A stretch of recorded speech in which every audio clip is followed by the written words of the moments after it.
So as a graduate student in the biomedical sciences, I get this question a lot, and it's, what do you do exactly? And to be honest, I don't know yet. So I decided to make this video showing what I do on a day-to-day basis. Hopefully, you'll find this helpful if you're about to go to grad school or if you're genuinely just curious. And if you are a past graduate student, comment below and let me know what your experience was like. Hi, my name is Nicholas, and I am a second-year biomedical graduate student, and this is what my day looks like. All right, let's start. I have an automatic light that comes on. It's super helpful. It's like rising with the sun, you know? And then my alarm goes off, usually some Nicki Minaj or Beyonce. Yep. That's me trying to fucking get up when I'm hella sleepy.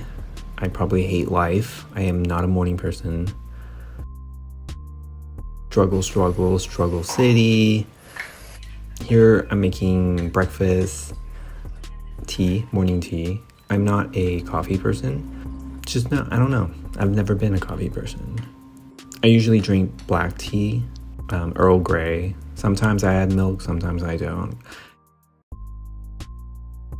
Here is a rare occasion that I have time to make breakfast. So usually Fridays I'll go in and be a little chill, you know. Yeah, just a classic sunny side up with that runny yolk. Putting on the shoes.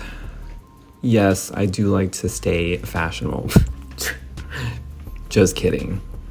These are literally grandpa shoes. Gotta lock them doors. Yeah. I don't know, I just thought this was a cool shot. And we're off. There she goes again. Okay, I beep my way in. Beep, beepity beep.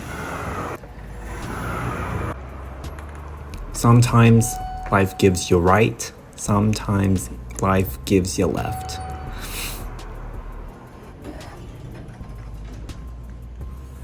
And here we see the view of the city. Ooh, they need to clean that window. The concept of commuting is so interesting because every day is the same, but there are small changes in the little details or some decision that you make that day changes it up, and I like to take notice of it. Some days we have sun, some days we have clouds, some days we have rain.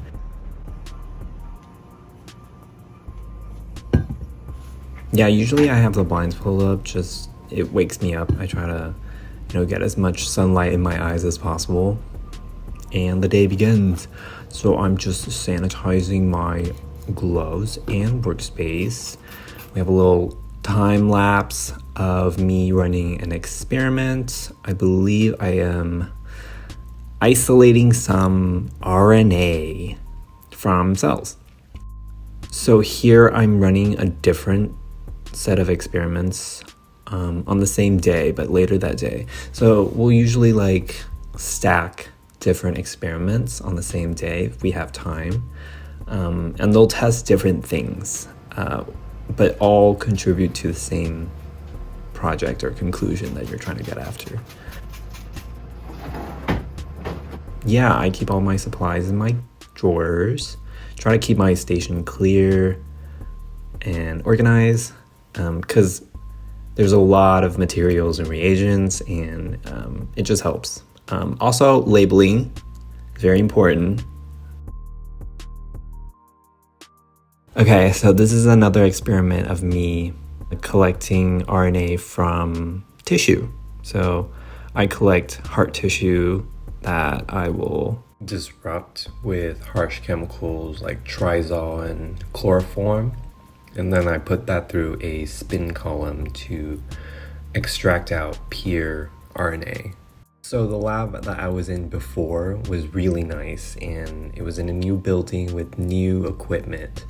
But as you can see here, our lab is on the older side, and That's generally what most labs look like around. Unless you're like an industry lab, of course. They got that shmoney. It's important to like your lab, and I really do like my lab. Here's me getting a look at what heart cells that have been broken down look like under the microscope. And if you look closely, you can still see them contracting or beating, which is crazy because this is in our bodies, if you have a heart. On Fridays, we usually have a work in progress presentation by one of the students or one of the staff within the program. It's nice to stay updated on everyone's project, as well as give feedback to them, and then eventually receive feedback when I present. Depending on the season, we'll get really nice sunsets where the sky is painted a different color. And then I leave whenever I finish my experiments, but I try to cut everything by 5:30. Luckily, I live pretty close and it's just a walk away. And when I get back, I usually am on my phone for a little while, and then I'll do some reading, maybe an hour or an hour and a half. Sometimes I am not productive at all. For example, I am basically online shopping right now because priorities. And then I'll make dinner. Here's me eating a head of lettuce. Don't worry, that was just an appetizer. Some days I will read at the end. Not so much because I think I've been busier and low-key tired of reading. Or I will usually do art. Then I go to sleep and start the whole shebang all over again. So basically, that's what I'll be doing for the next few years, running a bunch of experiments, trying to answer small questions that will lead me to bigger questions. So in the spring, I will have my qualifying exam, which will mark my first big milestone in my graduate program. And I wanted to start this channel in order to keep track of my progress, as well as share my experience with everyone. And apart from research and science videos, I definitely want to branch out and post some art videos and collaboration between science and art and other experimental ideas that I want to bring to life. If you've watched this far, thank you. If there's something in particular that you're interested in, don't hesitate to comment below. Alrighty, see y'all soon.